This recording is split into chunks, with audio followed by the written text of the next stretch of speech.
of a worldwide, unprecedented phenomenon that is Harry Potter. Did she grab any awards at the school level? No. But she still hit the jackpot because she simply believed in herself as well as aimed high. Jobless, penniless, she survived on government allowances but kept on writing on whatever she got hold of.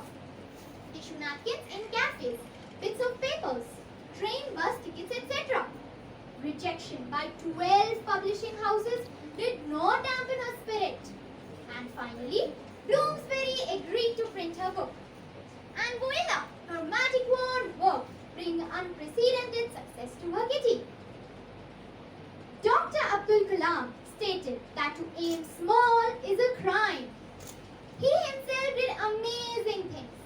He rose from his humble background to not only become the missile man but the President of India. What an achievement! Mind-boggling. Shoot for the moon. Even if you miss, you land among the stars. That is the motto of my life. Great things happen when one thinks big.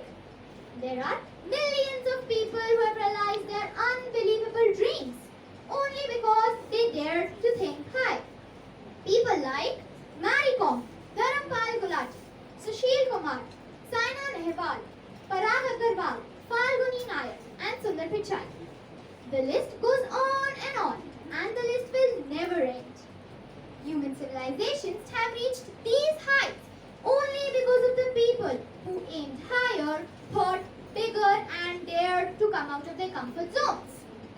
Let's live a life of no regrets. It's time we inspire others and most importantly ourselves. It's time we conquer fear because we either live a life of fear or a life of dreams. Impossible is nothing. Impossible is nothing. We just need a little push and out of the box thinking to make it big out there. Let's aim big, think big and act on them to achieve big. Let's rise